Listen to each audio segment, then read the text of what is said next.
Le rire cruel de Mathieu Dubois résonne dans la salle de conférence du gratte-ciel parisien. David Moreau, 34 ans, papa célibataire avec son chariot de nettoyage, fixe le document en mandarin qu'on vient de jeter devant lui pour l'humilier.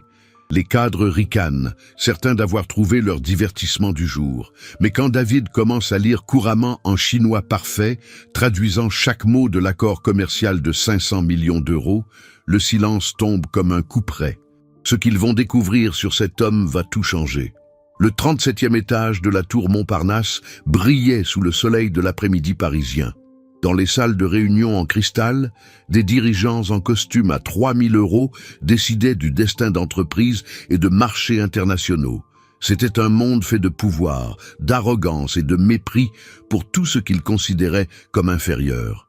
David Moreau poussait son chariot de nettoyage le long des couloirs en marbre noir, chaque mouvement calculé pour être le plus discret possible. À 34 ans, il avait appris l'art de l'invisibilité. Les dirigeants le regardaient comme on regarde un meuble, utile mais qui ne mérite pas d'attention. C'était mieux ainsi. Il avait une fille à nourrir et un loyer à payer. Son visage portait les marques de 3 années d'humiliation quotidienne. Des yeux châtains qui brillaient autrefois d'ambition, maintenant éteints par la résignation. Des mains fortes, habituées jadis à glisser sur des claviers d'ordinateur, serraient maintenant des chiffons et des produits d'entretien. La barbe soignée cachait les rides prématurées du stress, de la douleur, de la pauvreté qui mordait. Cet après-midi, en nettoyant les vitres de la salle de conférence principale, il entendait les voix agitées de l'intérieur. La Dubois Holdings était sur le point de signer un accord commercial avec une multinationale chinoise. 500 millions d'euros en jeu. Le genre de contrat qui pouvait changer le destin de milliers de travailleurs. Mathieu Dubois, fils du fondateur de l'entreprise, avait 38 ans et l'arrogance de celui qui n'avait jamais lutté pour rien dans sa vie. Cheveux parfaitement gominés, montre Patek Philippe de 100 000 €, sourire glacial qu'il utilisait pour écraser quiconque il considérait comme inférieur. Il incarnait tout ce que David méprisait du monde des affaires. À ses côtés, 4 autres dirigeants en costume bleu marine ricanaient en examinant des documents. Leur conversation était un concentré de superbe et de mépris pour tout ce qui n'appartenait pas à leur monde doré. Mathieu remarqua David, qui nettoyait de l'autre côté de la vitre, et fit un geste méprisant à ses collègues. C'était l'heure du spectacle quotidien, humilier quelqu'un pour se sentir supérieur. David l'avait vu faire des dizaines de fois. Serveurs, livreurs, agents d'entretien, tous des cibles potentielles pour sa cruauté gratuite. La porte de la salle s'ouvrit brusquement. Mathieu sortit avec le document en main, suivi de ses laquais souriants. Leurs pas résonnaient sur le marbre comme des coups de tambour annonçant une exécution. Ils s'approchèrent de David avec la démarche de ceux qui prennent plaisir à faire souffrir. Mathieu tenait un contrat de 20 pages écrit entièrement en mandarin. Des caractères complexes qui dansaient sur le papier comme des hiéroglyphes indéchiffrables pour la plupart des Français. Le silence se fit lourd. D'autres employés s'arrêtèrent le long du couloir, sentant l'odeur de l'humiliation dans l'air. Certains détournèrent le regard, d'autres s'approchèrent pour assister au divertissement. C'était un rituel cruel qui se répétait trop souvent dans cette tour d'arrogance. Mathieu souriait avec la cruauté d'un enfant sur le point d'arracher les ailes d'une mouche. Il avait trouvé son jouet du jour, un homme déjà à terre, déjà humilié par la vie, sur qui il pouvait décharger toute sa superbe sans conséquence. Le document tremblotait légèrement dans la brise de la climatisation. 20 pages de caractères chinois qui auraient pu représenter n'importe quoi. Un contrat, une recette de cuisine, un poème d'amour. Pour Mathieu, peu importait ce qui était écrit. Seul comptait l'humiliation qu'il était sur le point d'infliger. David regarda le document, puis les visages souriants autour de lui. Il sentit ce goût amer dans la bouche qu'il connaissait bien. Le goût de l'injustice, de l'impuissance, de la colère qui ne peut exploser. Il n'était qu'un homme avec un chariot de nettoyage contre une armée de privilégiés. Mais ce qu'aucun d'eux ne savait, c'est que David Moreau cachait un secret. Un secret qui allait transformer cette journée d'humiliation ordinaire en quelque chose que personne n'oublierait jamais. Le rire de Mathieu Dubois résonna dans le couloir, comme un verre qui se brise. Ses yeux brillaient de cette lueur malveillante qui s'allume chez ceux qui prennent plaisir à faire souffrir les autres. David le fixait en silence, le document chinois qui oscillait devant ses yeux comme un drapeau de guerre. Mathieu s'éclaircit la voix théâtralement, s'assurant que tous les présents puissent entendre chaque mot de son petit spectacle. Sa voix était posée, étudiée pour blesser, calibrée pour humilier. Il avait perfectionné cet art au cours d'années de harcèlement en entreprise. Avec un ton méprisant, il expliqua à David que ce document était le contrat le plus important de l'histoire de leur entreprise. Un accord avec la Xing Corporation de Shanghai qui rapporterait 500 millions d'euros dans leur caisse. Puis, avec un sourire qui glaçait le sang, il lança son défi. Si David réussissait à traduire ne serait-ce qu'une page de ce contrat, il lui donnerait son salaire mensuel. Les dirigeants autour de lui éclatèrent d'un rire collectif. L'idée qu'un agent d'entretien puisse lire le chinois leur paraissait aussi hilarante qu'imaginer un poisson qui marche. Ils échangeaient des regards complices, savourant déjà l'humiliation qui allait suivre. David resta immobile, le regard fixé sur le document. Les caractères chinois n'étaient pas de simples signes pour lui. C'étaient des souvenirs, des années d'études, une vie qu'il avait dû cacher. Il sentait le poids des regards moqueurs, le bourdonnement des ricanements étouffés, la tension électrique de l'attente.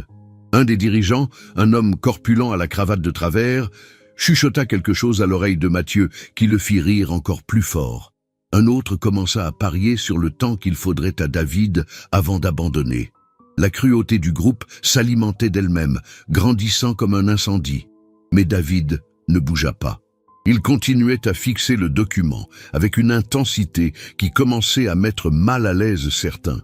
Ses yeux s'étaient allumés d'une lumière différente, comme s'il se réveillait d'un long sommeil. Ses mains, habituées à serrer des chiffons, tremblaient légèrement d'émotion. Mathieu, interprétant ce tremblement comme de la peur, en rajouta. Il dit que si David ne s'en sentait pas capable, il pouvait toujours retourner nettoyer ses toilettes. Qu'il n'y avait pas de honte à être ignorant, après tout c'était sa place dans le monde. Les mots étaient des coups de poignard précis, étudiés pour blesser profondément. Le silence qui suivit fut différent, plus lourd, plus chargé. Quelques employés commencèrent à se sentir mal à l'aise face à la cruauté gratuite qu'ils assistaient. D'autres, au contraire, se rapprochèrent encore, excités par la violence psychologique en cours. David leva lentement le regard du document. Pour la première fois en 3 ans, ses yeux brillaient de cette ancienne fierté qu'il avait dû enterrer. Il regarda Mathieu droit dans les yeux, sans baisser le regard, sans soumission. C'était comme s'il enlevait un masque qu'il avait porté trop longtemps. D'une voix calme, presque chuchotée, David accepta le défi. Il dit qu'il traduirait non seulement une page, mais tout le document. Et que quand il aurait fini, Mathieu découvrirait quelque chose sur lui qu'il n'attendait pas. Le groupe explosa dans un autre rire, encore plus fort que le précédent. L'idée était tellement absurde que certains commencèrent à applaudir ironiquement. Mathieu s'essuya une larme d'hilarité, se félicitant d'avoir trouvé un divertissement si amusant. Mais quelque chose dans le ton de David, dans sa posture, dans la façon dont il tenait le document, commença à semer un petit doute. C'était juste un agent d'entretien, se rassurèrent-ils. Que pouvait savoir un homme qui poussait des chariots pour vivre?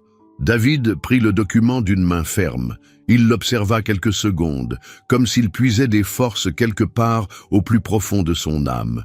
Puis, d'une voix que personne ne lui connaissait, il commença à lire. Les premiers mots en mandarin sortirent de la bouche de David comme l'eau qui jaillit d'une source trop longtemps réprimée. La prononciation était parfaite, les tons impeccables, l'intonation naturelle comme celle de quelqu'un qui parlait cette langue depuis des années. Le couloir plongea dans un silence irréel. Mathieu cessa de rire. Le sourire moqueur se figea sur son visage comme la glace en hiver. Les autres dirigeants se regardèrent, confus, mais David continuait à lire, fluide et sûr. Il ne lisait pas seulement les caractères chinois, il les traduisait simultanément en français parfait, expliquant chaque clause avec une compétence à couper le souffle. À la page 5 du contrat, David s'arrêta. Il regarda Mathieu avec une expression qui mélangeait pitié et mépris. Il expliqua qu'il y avait une erreur dans la traduction française qu'ils avaient reçue de leur consultant. Une erreur qui coûterait à la Dubois Holdings environ 50 millions d'euros en taxes non prévues. Le visage de Mathieu devint livide d'humiliation publique qu'il subissait. Les dirigeants autour de lui ne riaient plus, l'atmosphère avait complètement changé. Un dirigeant aux cheveux gris lui demanda où il avait appris le chinois, qui il était vraiment. David expliqua brièvement qu'il avait étudié les langues orientales à l'université, qu'il avait travaillé dans le commerce international avant que la vie lui joue un mauvais tour. Mathieu, désespéré, dit que même s'il savait le chinois, il restait un raté qui nettoyait les toilettes. C'est alors que David leva les yeux du document et sourit pour la première fois.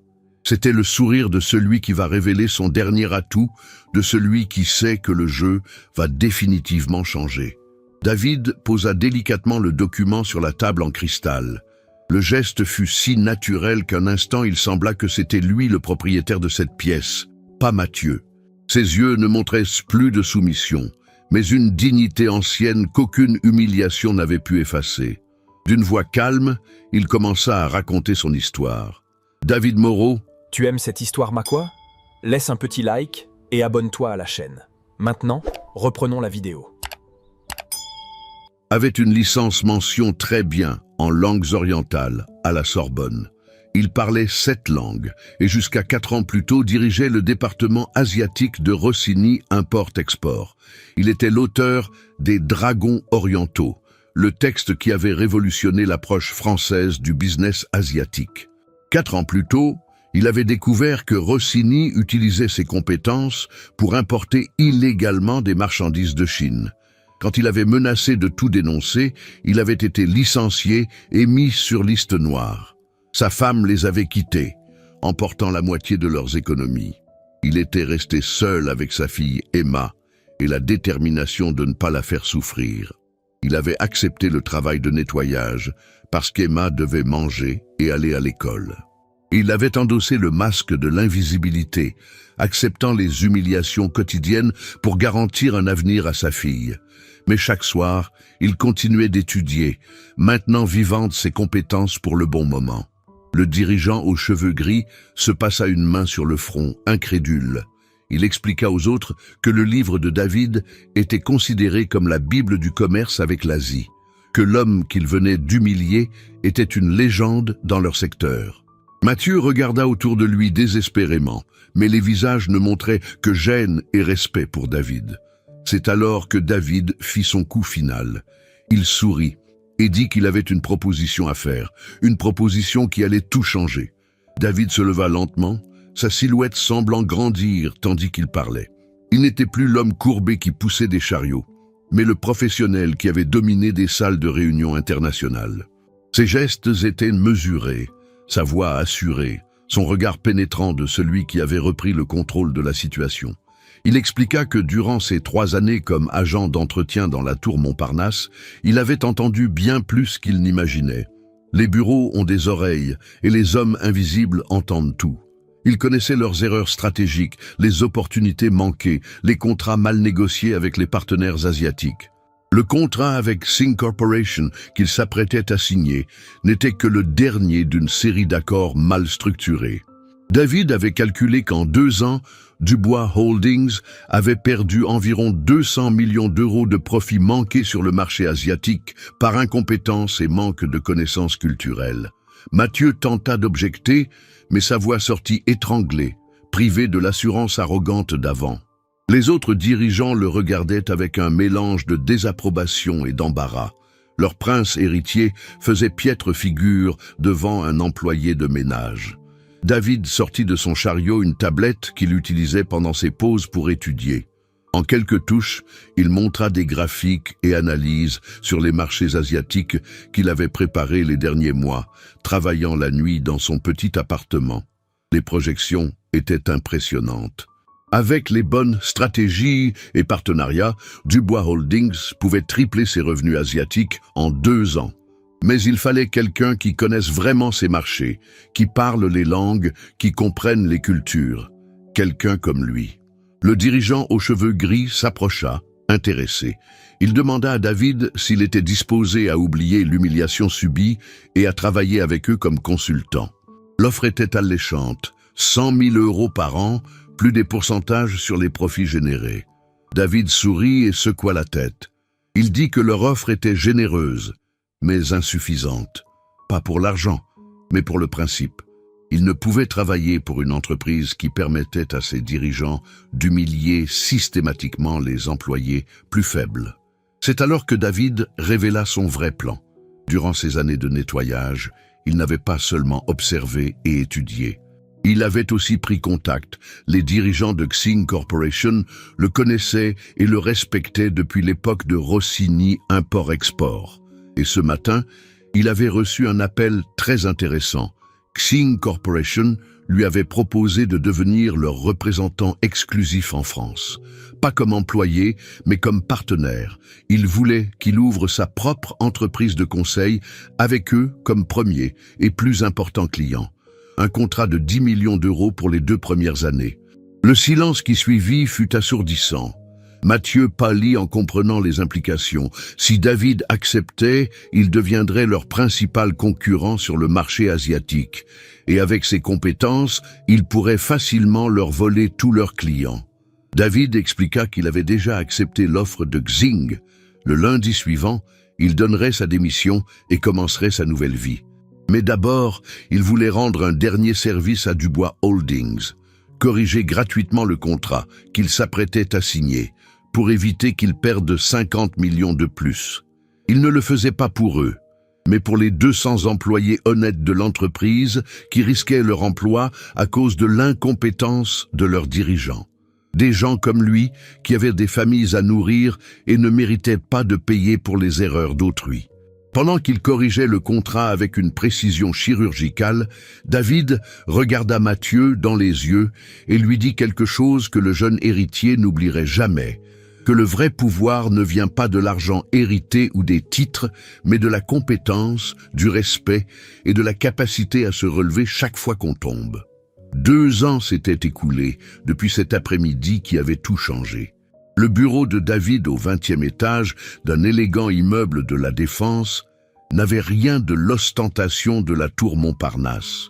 Grande baie vitrée mais non intimidante, mobilier fonctionnel mais chaleureux, photos d'Emma partout, sur les murs, sur le bureau, même collés à l'ordinateur. Moreau Asian Consulting était devenue l'entreprise de conseil la plus respectée pour le marché oriental en France. David avait constitué une équipe de 15 personnes, toutes spécialisées dans différents aspects du business asiatique. Mais surtout, il avait bâti une culture d'entreprise basée sur le respect mutuel et la valorisation des compétences. Emma, maintenant 10 ans, entrait souvent au bureau après l'école. Les employés l'adoraient et elle les considérait comme une famille élargie. Elle parlait déjà correctement le chinois et rêvait d'étudier en Orient quand elle serait plus grande. Son sourire était identique à celui de son père, mais plus lumineux, plus confiant en l'avenir. Cet après-midi, pendant que David révisait les plans pour l'ouverture de la filiale de Shanghai, sa secrétaire l'informa qu'il y avait une visite inattendue. Mathieu Dubois attendait dans la salle d'attente avec une expression très différente de celle arrogante d'il y a 2 ans. David soupira. Il n'avait plus de colère envers Mathieu, juste une vague tristesse pour ce qui aurait pu être si le jeune héritier avait choisi l'humilité plutôt que l'arrogance. Il le fit entrer, lui offrant un café avec la courtoisie qu'il réservait à tous ses hôtes. Mathieu semblait avoir vieilli de 10 ans, cheveux plus parfaitement gominés, montre coûteuse remplacée par un modèle plus modeste, regard ayant perdu cette assurance impitoyable. Dubois Holdings était en crise profonde. Les contrats asiatiques mal gérés les avaient menés au bord de la faillite. D'une voix humble, Mathieu demanda pardon à David pour l'humiliation subie 2 ans plus tôt. Il admit qu'il avait été le vrai ignorant, qu'il avait confondu brutalité et leadership, arrogance et compétence. Puis, avec difficulté, il fit ce pourquoi il était venu, demander de l'aide. David l'écouta en silence, sans l'interrompre. Quand Mathieu finit de parler, ils restèrent tous deux silencieux quelques minutes. Dehors, par les fenêtres, Paris pulsait de sa vie frénétique, indifférente au drame personnel qui se consumait dans ses bureaux. Finalement, David sourit. Pas le sourire de vengeance que Mathieu attendait, mais celui compréhensif de celui qui a appris que la haine est un fardeau trop lourd à porter.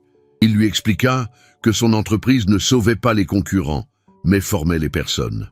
Si Mathieu était disposé à commencer par le bas, comme stagiaire non payé, peut-être pourrait-il vraiment apprendre ce que signifiait travailler. Mathieu accepta immédiatement. Il n'avait plus l'orgueil d'il y a 2 ans, seulement le désespoir de celui qui a touché le fond et veut remonter. David lui assigna Emma comme première enseignante.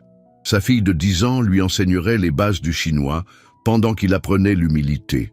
6 mois plus tard, Mathieu était devenu un employé modèle. Il travaillait 14 heures par jour, étudiait la nuit, ne se plaignait jamais. Emma le taquinait gentiment pour ses erreurs de prononciation, et il riait, heureux d'être taquiné par une enfant plutôt que craint par des adultes effrayés. Le soir, quand les bureaux se vidaient, David regardait Paris par ses fenêtres et pensait au parcours qui l'avait mené là. Des humiliations avec le chariot de nettoyage au succès de son entreprise, il avait appris que la vraie victoire n'est pas d'écraser celui qui vous a fait du mal, mais de devenir assez fort pour pouvoir le pardonner. Emma entrait toujours dans son bureau avant de rentrer à la maison pour leur rituel du soir, un câlin et la question habituelle. « Papa, tu es heureux ?» Et David répondait toujours oui, parce qu'il avait appris que le bonheur ne vient pas de se venger de celui qui vous a humilié, mais de construire quelque chose de beau sur les décombres de sa défaite. Le dernier jour de ce mois, en signant les contrats pour l'expansion au Japon, David reçut un appel de la tour Montparnasse. Le dirigeant aux cheveux gris l'informait qu'ils avaient installé une plaque commémorative dans la salle de conférence où tout avait commencé. La plaque disait simplement « Le talent n'a pas d'uniforme ». Le respect n'a pas de prix. Parfois, pour changer le monde, il suffit qu'une personne ait le courage de montrer qui elle est vraiment, même quand tout le monde pense savoir qui elle devrait être. Et parfois, la meilleure vengeance est le succès construit de ses propres mains, un respect à la fois. Si cette histoire de rachat vous a inspiré, mettez un like à la vidéo et abonnez-vous à la chaîne pour d'autres histoires incroyables de personnes qui ont transformé l'humiliation en triomphe. Racontez-moi dans les commentaires, avez-vous déjà assisté à un épisode de harcèlement au travail? Comment avez-vous réagi? Et ne manquez pas la prochaine vidéo où vous découvrirez l'histoire d'une autre personne qui a surpris tout le monde avec ses talents cachés.